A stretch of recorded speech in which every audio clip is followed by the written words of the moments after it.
کامل مرشد اس شخص کو نہیں کہتے کہ جو آپ کی معاشی حالت کو بہتر کر دے، بلکہ کامل مرشد وہ ہوتا ہے جو آپ کی روحانی زندگی کو بدل کر، جو آپ کو کال سے یعنی گفتگو سے نکال کے عمل کے راستے میں داخل کر دے، جو کال سے نکال کر آپ کو حال عطا کر دے، اس کو کامل مرشد کہتے ہیں۔ تو عمل کے اندر داخل ہونے سے آپ کے اخلاقیات جو ہے وہ بہتر ہوگی، آپ کا رویہ لوگوں کے ساتھ بہتر ہوگا، آپ کا حسن سلوک معاشرے کے ساتھ بہتر ہوگا۔ جب آپ کا اخلاق، آپ کا رویہ، آپ کے اعمال درست ہونے شروع ہو جائیں گے، آٹومیٹکلی آپ کو روحانی زندگی وہ ملنا نصیب ہو جائے گی۔ تو اکثر لوگ جو ہیں ان کے بیعت ہونے کا مقصد ہی یہ ہوتا ہے، یا وہ یہ خیال رکھتے ہیں کہ بیعت کا مقصد یہ ہے کہ ہمارے دنیاوی جو حالات ہیں، گھریلو حالات ہیں، کاروباری حالات ہیں، تو یہ بہتر ہو جائیں گے۔ تو وہ لوگ جو ہے وہ غلط راستے پہ چل رہے ہیں۔ بیعت کا مقصد یہ نہیں ہے، نہ ہی یہ کامل مرشد کا یہ رول ہے کہ آپ کی وہ زندگی کو بہتر کر دے، یا کوئی ایسی کرامت آپ کو دکھا دے کہ آپ کی زندگی کے ساتھ ایسے واقعات ہونا شروع ہو جائیں کہ آپ کو پیسہ ملنا شروع ہو جائے گا، آپ کے حالات بدلنا شروع ہو جائیں گے۔ کامل مرشد وہ ہے جس سے آپ کو اللہ کی محبت ملنی شروع ہو جائے، اللہ کے محبوب کی محبت ملنی شروع ہو جائے، جس کی صحبت میں جا کے آپ کو دنیا کی طلب باقی نہ رہے اور اللہ کی محبت کی شدت جو ہے آپ کے دل میں تیز ہو۔ تو یہ چیزیں ہی در حقیقت انسان کو پھر اللہ کے قرب اور تقرب کی طرف لے کے چلتی ہیں۔ جب تک آپ اپنے آپ کو بدلیں گے نہیں، اپنے مزاج، اپنے رویے کو نہیں بدلیں گے، اپنی عادات کو درست نہیں کریں گے، اپنے اخلاق کو درست نہیں کریں گے، اپنے رزق کو درست نہیں کریں گے، تو آپ کو روحانی زندگی کبھی نصیب نہیں ہوگی۔ نہ آپ کو جو ہے وہ شب بیداری آپ کو نصیب ہوگی، نہ گرہ آزاری آپ کو نصیب ہوگی، نہ اللہ کی محبت کا قرب جو ہے وہ آپ کے دل میں پیدا ہوگا، اللہ کی محبت کا نور آپ کے دل میں وہ پیدا نہیں ہوگا جب تک آپ اپنے آپ کو نہ بدلیں گے۔ تو اس سے یہ نہیں ہے کہ آپ جو ہے وہ پوری رات عبادتیں کرنے لگ پڑیں اور قرآن کریم پڑھنا شروع کر دیں، نمازیں پڑھنا شروع کر دیں، لیکن اندر جو آپ کے باطن میں لوگوں کے بارے میں جو رویہ ہے وہ آپ نہ بدلیں، تو اللہ ایسی عبادت کو پسند نہیں کرتا جب تک کہ انسان اپنے اخلاق، اپنے رویے کو درست نہ کرے۔ رویے کی درستگی ہونا ضروری ہے،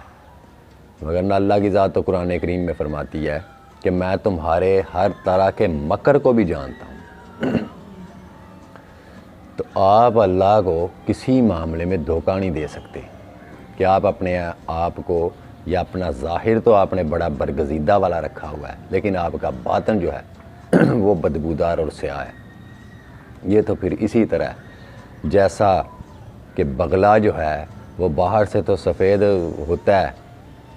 پورے کا پورا وہ سفید ہے، ایک ٹانگ پہ کھڑا بھی ہے، آنکھیں بھی اس نے بند کی ہوئی ہیں، لیکن اس کی آنکھیں جو بند ہیں اور اس کا جو گیٹ اپ ہے، در حقیقت وہ مچھلی کو پکڑنے کے لیے، اس کو شکار کرنے کے لیے اس نے ایک ظاہری لبادہ اوڑھا ہوا ہے، اس کا ظاہر کچھ ہے اور اس کا باطن کچھ ہے۔ تو میں اس لیے آج یہ ویڈیو اس موضوع پہ لے کے آیا ہوں ان لوگوں کے لیے کہ جو یہ خیال کرتے ہیں یا یہ ڈیمانڈ کرتے ہیں کہ ہم فلاں کے مرید ہوں گے، یا فلاں کے مرید ہونے کی ہماری شرط یہ ہے کہ ہمارے وہ معاشی حالات بدل کے رکھ دیں، تو مرشد کا یہ کام نہیں ہے کہ آپ کے معاشی حالات بدل کے رکھ دیں۔ یہ بزرگان دین کی آپ زندگیاں پڑھیں، ہسٹریاں پڑھیں کہ ان کے پیر و مرشد بھی کس قدر فقر و فاقہ میں زندگی انہوں نے بسر کی، محنت و مشقت کی، اور ان کے مریدین نے بھی ویسے ہی محنت اور مشقت کے راستے کو اپنایا، خالص روزی انہوں نے کمانے کی کوشش کی، رزق حلال کو ترجیح دی اور رزق حرام سے کنارہ کیا ان لوگوں نے۔ تو ان لوگوں کی ڈیمانڈ یہ تو نہیں تھی کہ ہمیں ہمارے معاشی حالات بدل کے رکھ دیں۔ معاشی حالات کا تقاضا کرنے والا در حقیقت دنیا دار ہے، اور دنیا دار مرید کو کسی کامل سے کبھی کچھ نصیب نہیں ہو سکتا، چاہے جتنی مرضی دیر ادھر بیعت ہوا رہے یا ان کی خدمتیں کرتا رہے۔ جب تک آپ کے اپنے اعمال درست نہیں ہوں گے، آپ کی اپنی نیت جو ہے اس کی اصلاح نہیں ہوگی، آپ کے اپنے اخلاق کی، اپنے رویے کی، اپنے کردار کی اصلاح نہیں ہوگی، تو آپ کو کوئی چیز نصیب نہیں ہو سکتی۔ اس لیے روحانی زندگی کا تعلق جو ہے وہ اعمال کی درستگی کے اوپر منحصر ہے۔ اعمال اچھے ہوں، آپ کا رزق پاک ہو۔ کچھ دوست ایسے بھی ہیں جو سوال کرتے ہیں، مجھے ایک دوست نے سوال کیا کہ وہ جو مرشد کے پاس سے پہلے مجھے وہ ملتی تھی روحانیت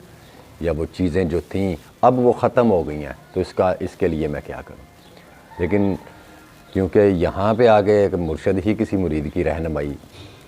جو ہے وہ کر سکتا ہے، وہ بلکہ انہی کو کرنی چاہیے، تو یہاں پہ دیکھنے والی چیز یہ ہے کہ وہ چیز آپ سے واپس کیوں لے لی، وہ آپ سے ختم کیوں ہو گئی؟ کہیں تو کوئی نہ کوئی رکاوٹ ضرور ہے، یا تو آپ کی اس وقت کی کمائی میں فرق ہے۔ جب تک آپ اپنی کمائی کو حلال نہیں کریں گے، حلال لقمے آپ نہیں، اپنے معدے میں آپ کے جب حرام لقمے ہوں گے تو حلال خیال کس طرح آپ کو پیدا ہو سکتا ہے؟ روزی کا اس معاملے میں رزق کا دخل بہت زیادہ ہے، تو کوشش کریں کہ اپنی روزی کو پاک کرنے کی، اپنے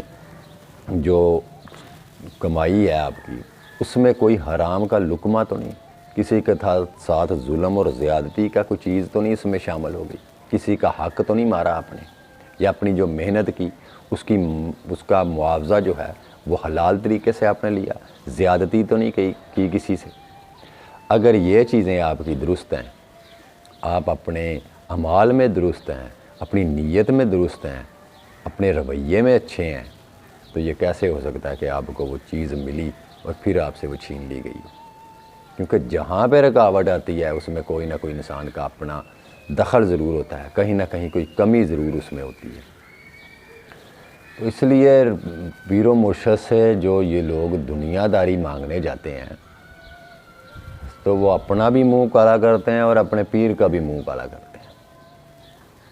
یہ میں خالص جو فقراء ہیں ان کی بات کر رہا ہوں، وگرنہ آج کل جو پیر بنے بیٹھے ہوئے ہیں، سلسلے چلا رہے ہیں، میں ان کی بات نہیں کر رہا۔ ان سے جا کے آپ جو مرضی دنیا داری مانگیں، جو مرضی ان سے آپ تقاضے کریں، سفارشیں کروائیں